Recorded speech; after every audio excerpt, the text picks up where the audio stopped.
Hello students, welcome back to our channel NEET Mantra. I am Prince Sharma, your biology faculty and mentor. In this video, we will discuss part 2 of our chapter locomotion and movement, which is skeletal system. First, we will read the theory and then we will discuss all the diagram related to this theory. So, watch video till the end.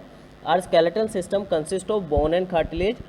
Bone are made up of hard matrix due to the presence of calcium salt, and cartilages are slightly soft or you can say pliable due to the presence of chondroitin salt. These are discussed in detail in our quick revision video of animal tissue, which is in the description, so you can watch that video too. Our skeletal system consists of 206 bones. We subdivided into two types of skeleton. One is axial skeleton, other is appendicular skeleton. The axial skeleton include all the bones along the body long axis, and the appendicular skeleton include the bones of the shoulder girdle, the upper limb, the pelvic girdle and the lower limb. First we will discuss axial skeleton. Axial skeleton have total 80 bones. In this we have skull, vertebral column, sternum and ribs. In skull we have 8 cranial bone. You can make a little correction here. We have total 14 facial bones, 1 hyoid, 6 ear ossicles. We have 26 vertebrae, 1 sternum and 12 pair of ribs, means 24 bones. Ear ossicles are obviously present in ear and they are in the middle. There are 3: malleus, incus, stapes, and stapes is the smallest bone. We have 8 cranial bone, in which 1 is ethmoid, 1 sphenoid, 1 frontal, 1 occipital, 2 parietal, 2 temporal. After that we have skull. Our skull is dicondylic. Skull articulate with superior region of vertebral column with the help of 2 occipital condyles. In our vertebral column there are 26 in number vertebrae.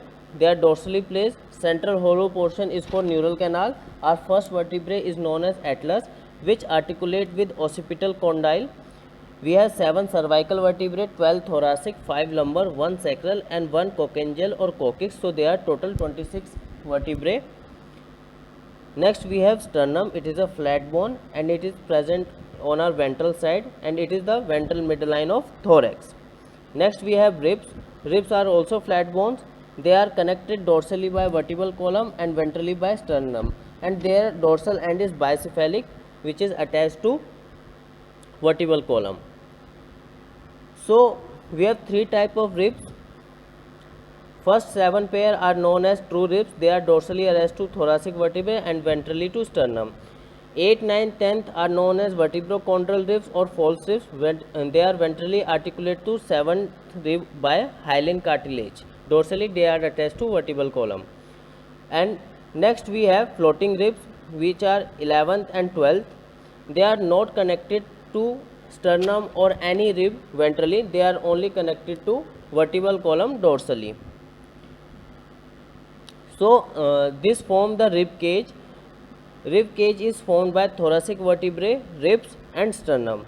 Now I explain all these bones with the help of diagram. So students, this is the diagrammatic representation of all the skull's bone. First we look at cranial bone, which are 8 in number. This one here is occipital, which is 1. This one is temporal, which is 2. This one is parietal, it is also 2. This one is frontal, it is 1. This one is sphenoid, which is 1, and this small redded portion is ethmoid, it is also 1. And I also represented hyoid bone here, as you can see.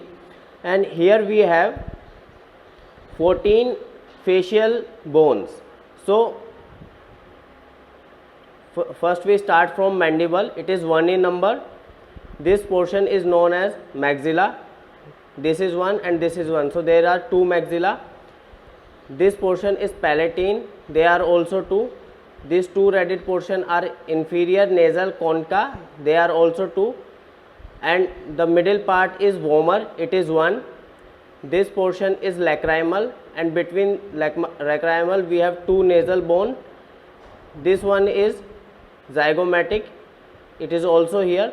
So only mandible and vomer are single in number. Others are in pair. So there are total 14 facial bones, 8 cranial bone, 1 is hyoid and 6 are ear ossicles, which we will discuss in the sensory chapter. Okay.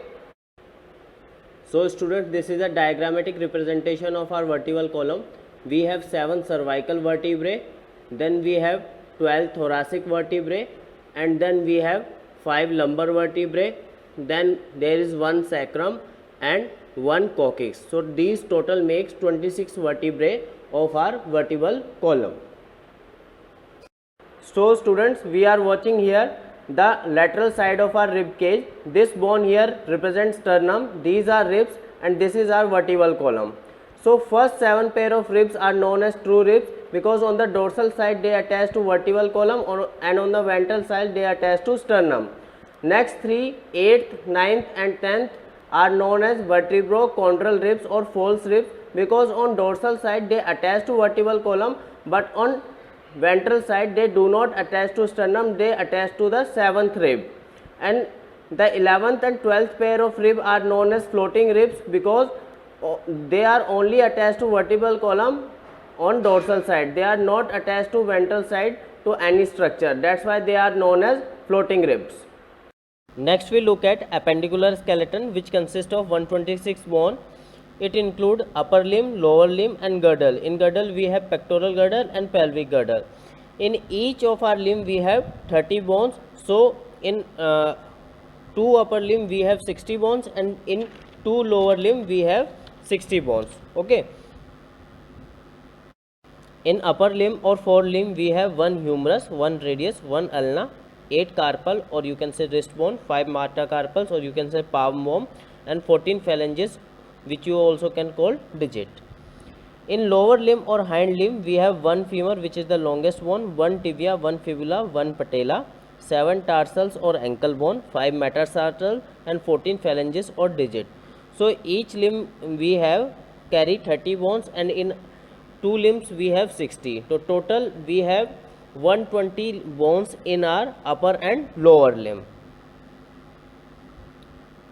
Next we have pectoral girdle. Pectoral girdle is made up of scapula and clavicle. Scapula is situated dorsal, it is a flat bone and triangular.